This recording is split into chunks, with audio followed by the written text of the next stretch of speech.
నమస్తే, నేను మీ సతీష్. ఆంధ్రప్రదేశ్లో రాజకీయాలు వేడెక్కుతూ ఉన్నాయి. మరి ఎన్నికలు దగ్గర పడుతున్న వేళ అధికార ప్రతిపక్షాల మధ్య యుద్ధ వాతావరణం కనిపించడం అనేటువంటిది సహజం. కానీ ఈ రోజున ఆంధ్రప్రదేశ్లో మాత్రం ఒక వింత పరిస్థితులు కనిపిస్తున్నాయనేటువంటి ఒక వాదన కూడా చాలా బలంగా వినిపిస్తోంది. ప్రధానంగా అక్కడ ఉన్నటువంటి అధికార పార్టీ వ్యవహరిస్తున్నటువంటి తీరే దీనికి కారణం అనేటువంటి ఒక వాదన కూడా వినిపిస్తోంది. మరి నిజంగా ఏంటి అక్కడ అధికారంలో ఉన్న వైఎస్ఆర్ కాంగ్రెస్ పార్టీ వ్యవహరిస్తున్నటువంటి తీరు, దాన్ని ఈ స్థాయిలో చర్చలకు రావడానికి కారణాలు ఏమిటి అనేటువంటి అంశాలు మనతో చర్చించేందుకు సీనియర్ జర్నలిస్ట్ సత్యమూర్తి గారు ఉన్నారు. సార్ నమస్కారం. నమస్కారం సార్, ప్రధానంగా చూస్తే ఈ రోజున ఎన్నికలు దగ్గర పడుతున్నప్పుడు రాజకీయ పార్టీల మధ్యన కొంచెం వాతావరణం వాడివేడిగా ఉంటుంది, అది చూస్తూ ఉంటాం. కానీ ఈ రోజున అధికార పార్టీ వ్యవహరిస్తున్నటువంటి తీరే చాలా విమర్శలు ఎదుర్కొంటూ ఉంది. ఈ రోజున మేనిఫెస్టో వార్ అనేటువంటిది కూడా ఒకటి అటు వైసీపీకి ఇటు తెలుగుదేశం జనసేనల మధ్యన కూడా కనిపిస్తుంది. ప్రధానంగా ప్రధాన ప్రతిపక్ష పార్టీగా ఉంది కాబట్టి తెలుగుదేశం పార్టీకి వైసీపీ వాళ్ళు కొన్ని సంధిస్తూ ఉన్నారు ప్రశ్నలు. ఏమిటి అంటే, మేనిఫెస్టో పైన చర్చలకు వచ్చే ధైర్యం ఉందా? మేము 99% ఈ రోజున మా మేనిఫెస్టోలో హామీలన్నీ అమలు చేశాము అని చెప్పి నిజంగా పరిస్థితులు కనిపిస్తున్నాయా? వాళ్ళు మరి చర్చలకు వస్తే ఎలాంటి పరిస్థితులు ఉంటాయి? ప్రజల్లో మేనిఫెస్టో అమలుకు సంబంధించి ఎలాంటి అభిప్రాయం ఉంది? ఇప్పుడు తెలుగుదేశం మేనిఫెస్టో సంగతి మనం ఒక్క నిమిషం పక్కన పెడదాం. మీ పిల్లలు ఇంటర్మీడియట్ మరియు ఎంసెట్ చదువుతూ సబ్జెక్ట్స్లో కన్ఫ్యూజ్ అవుతున్నారా? కాన్ఫిడెన్స్ లెవెల్ తక్కువగా ఉందా? రిపీటెడ్ మిస్టేక్స్ చేస్తున్నారా? అయితే మీకోసమే ఉంది Rise app. 1 lakh question bank, performance analysis, online classes by experts, ఇంకా మరెన్నో ఫీచర్స్ తో మీ ముందుకొచ్చింది Rise the perfect guide. Description లో ఉన్న లింకును ఉపయోగించి సబ్స్క్రైబ్ అవ్వండి. వైసీపీ మేనిఫెస్టో అంటే అది మాకు బైబిల్ లాంటిది, మాకు ఖురాన్ లాంటిది, మాకు భగవద్గీత లాంటిది అని చెప్పి జగన్మోహన్ రెడ్డి ఎన్నికైన మొదటి రోజే చెప్పాడు. ఆయన చెప్పటమే కాకుండా అధికారులందరూ కూడా మా మేనిఫెస్టోని మీ టేబుల్ మీద పెట్టుకొని ప్రతిరోజు చదవాలి అని చెప్పాడు. ప్రతి ఆఫీస్లో గోడకు అంటించాలని చెప్పాడు. అసలు అప్పుడు అందరూ అనుకున్నారు, ఆహా శభాష్ ఇటువంటి ముఖ్యమంత్రి అని. Very good. రోజులు గడిచిన తర్వాత స్టేట్మెంట్ మాత్రం మేము అసలు 99% చేసాం, 100% చేసాం అని చెప్తారు. కానీ ఆయన మేనిఫెస్టోలో ప్రధానమైన అంశాలు నవరత్నాలు కదా. ఆ నవరత్నాలు అమలు చేశాడండి. ఇది మనం ప్రధానంగా, ఇంకా మిగిలిన మేనిఫెస్టోలో ఇంకా ఏమున్నాయి ఏంటి అనేది తర్వాత పక్కన పెడదాం. ఈ నవరత్నాలని ఇంప్లిమెంట్ చేశాడా? కరెక్ట్గా ఇంప్లిమెంట్ చేశాడా? నవరత్నాల్లో ఫస్ట్ మీరు ఈ అమ్మఒడి కార్యక్రమం తీసుకోండి. అమ్మఒడి కార్యక్రమం తీసుకుంటే అమ్మఒడి కార్యక్రమాన్ని ఎన్నికల సమయంలో ఏం చెప్పాడు? మీ ఇంట్లో ఎంతమంది పిల్లలు ఉంటే అంతమందికి 15,000 రూపాయల చొప్పున ఇస్తాను అని చెప్పాడు. జగన్మోహన్ రెడ్డి చెప్పడమే కాకుండా ఆయన భార్య భారతిరెడ్డి వచ్చి కూడా ఆమె కూడా చెప్పింది, అమ్మా ఎంతమంది ఉన్నారమ్మా మీ ఇంట్లో అంటే మీకు 2 పిల్లలు, ఎంతమంది పిల్లలు ఉంటే అంతమందికి ఇచ్చేస్తాడమ్మా జగనన్న అని చెప్పింది. ఇచ్చారా? అసలు 15,000 ఇచ్చారా? అందులో ఎంత కట్ చేసావు? నువ్వు కట్ చేసి బాత్రూముల్లో టాయిలెట్ కడగటానికి దానికి కూడా ఛార్జీలు ఇందులో నుంచి మినహాయించుకొని నువ్వు 15,000 అని చెప్పి నువ్వు 13,000 కొన్ని చోట్ల, 12,000 కొన్ని చోట్ల, అది కూడా కరెక్ట్ సీజన్లో కరెక్ట్ వాళ్ళకి కావాల్సి వచ్చినప్పుడు కాకుండా నీ దగ్గర డబ్బులు ఎప్పుడు ఉంటే అప్పుడు వేస్తూ నువ్వు అసలు అమ్మఒడి కార్యక్రమాన్నే నువ్వు సరిగ్గా ఇంప్లిమెంట్ చేయలేదు. అంటే నీ ప్రధానమైన దీన్నే నువ్వు ఇంప్లిమెంట్ చేయలేదు. రైతు భరోసా ఇది కూడా నవరత్నాల్లో ఉంది. దాన్ని ఇంప్లిమెంట్ చేసావా? ఏ రైతు అన్నా అసలు ఏదన్నా భరోసా ఉందా? రైతు భరోసా కేంద్రాలని పెట్టావు. రైతు భరోసా కేంద్రాలు ఎక్కడన్నా పనిచేస్తున్నాయా? ఆ రైతు భరోసా కేంద్రాలు ఇప్పటికీ నువ్వు పెట్టిన ఈ 4 ఏళ్లలో ఎన్ని మూతపడ్డాయి? అసలు నువ్వు వాటిని ప్రైవేటు బిల్డింగ్స్లో పెట్టిన చోట నువ్వు అద్దెగట్టి ఎన్ని రోజులైంది? ఏ రైతుకైనా గిట్టుబాటు ధర ఇచ్చావా? నువ్వు చాలా చాలా పెద్ద పెద్ద విషయాలు చెప్పావు. అసలు ఈ రైతు భరోసా కింద చాలా పెద్ద విషయాలు, ధరల స్థిరీకరణ నిధి పెడతానని రకరకాల పెద్ద పెద్ద విషయాలు చెప్పావు. ఇవే కాదు సార్, ప్రధానంగా చూస్తే ఈ రోజున గిట్టుబాటు ధర లేకపోగా రైతు ధాన్యం అమ్మితే ఆ డబ్బులు గతంలో 45 రోజుల్లో వస్తే ఇప్పుడు 6 నెలలైనా రాని పరిస్థితి. రావు. మీకు కరువు వస్తే సహాయం ఉండదు, తుఫాను వచ్చి కొట్టుకుపోతే సహాయం ఉండదు. ఈ ఈ ఇప్పుడు దీన్ని ఏమంటారు? ఇదేనా రైతు భరోసా? నువ్వు దీనికి సమాధానం చెప్పాలి. ఇదే కాకుండా రైతు భరోసా కింద 12,500 రూపాయలు ప్రభుత్వమే ఇస్తుంది అని చెప్పాడు. కానీ ఈ రోజున 13,500 ఇస్తున్నామని చెప్పినా కూడా మరి ఆ డబ్బులు ఎలా ఇస్తున్నారు? కేంద్రం వాటాన్ని కలిపి అక్కడ కూడా అంటే ఒకటి కాదు సతీష్ గారు, మొత్తం అసలు నువ్వు చెప్పింది మేనిఫెస్టోలో చెప్పింది నువ్వు ఒక్క విషయం కూడా చేయలేదు. ఇప్పుడు మీకు ఇంకా ఫర్దర్గా మీకు ఇంకొక ఇది వస్తే నవరత్నాల్లో ఉన్న విషయాలే మాట్లాడుకుందాం మనం, మిగతా విషయాలు అక్కర్లా. జలయజ్ఞం అన్నాడు, ఒక్క ప్రాజెక్టు కంప్లీట్ చేసావా? నీ కంప్లీట్ చేయటం పక్కన పెట్టు, ఒక్క ప్రాజెక్టుని సరిగ్గా మెయింటైన్ చేసావా? మెయింటైన్ చేయటం పక్కన పెట్టు, కొట్టుకుపోయిన గేట్లు పెట్టావా?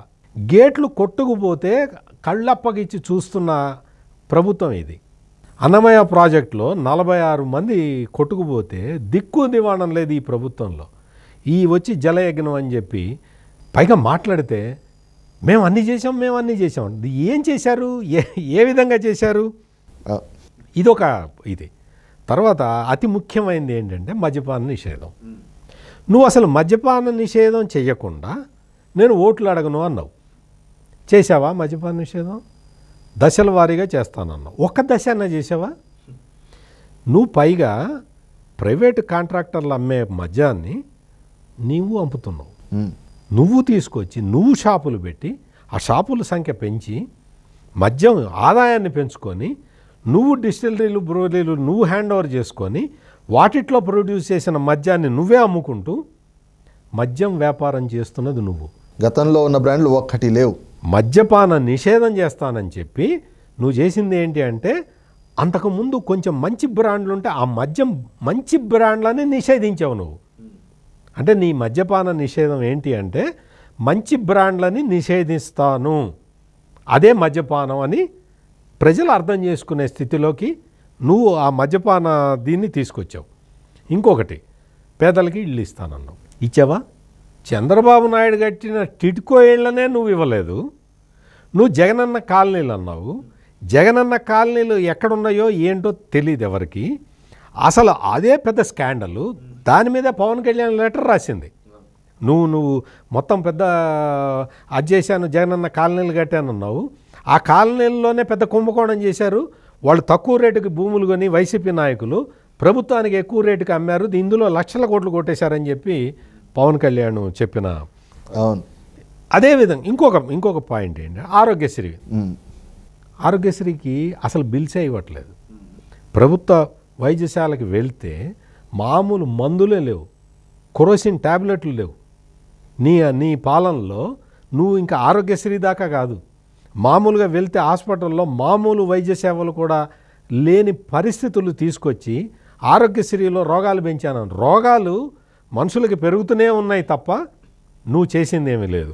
ఆరోగ్యశ్రీ ఆ విధంగా ఆరోగ్యశ్రీ కూడా అట్లా ఉంది. తర్వాత ఫీజు రియంబర్స్మెంట్ బకాయిలు విపరీతంగా పెరిగిపోయి ఉన్నాయి. అవి ఇచ్చే దిక్కు లేదు. కాలేజీల్లో నుంచి విద్యార్థుల్ని వెళ్ళగొడుతున్న పరిస్థితి ఉంది. అంటే ఇంత దారుణమైన పరిస్థితుల్లో నీ నవరత్నాల్లోనే ఒక ప్రోగ్రాం ఉన్నది. అవును. ఎందుకంటే అదే దీంతో పాటు పెన్షన్ పెంచుతానన్నావు. నువ్వు ఎన్నికల ముందు చెప్పింది ఒకటి, తర్వాత నువ్వు చేసింది ఒకటి. సంవత్సరానికి ఇంత అని పెంచుతానని చెప్పావు. ఎన్నికల ముందర ఏం చెప్పావు? ఒకేసారి పెంచుతానని చెప్పావా లేదా? పెన్షన్లు ఇప్పుడు పెంచావా? ఇప్పటికీ దిక్కు లేదు. ఇంకా నువ్వు వచ్చే జనవరిలో చేస్తాట. అంటే అటువంటి పరిస్థితి మనం సామాజిక పెన్షన్ల విషయంలో మనం చూస్తూ ఉన్నాం. అదేవిధంగా ఇంకా వైఎస్ఆర్ ఆసరా అని, చేయూత అని ఇవన్నీ ఉన్నాయి. అవన్నీ ఏవి కూడా చేయట్లేదు.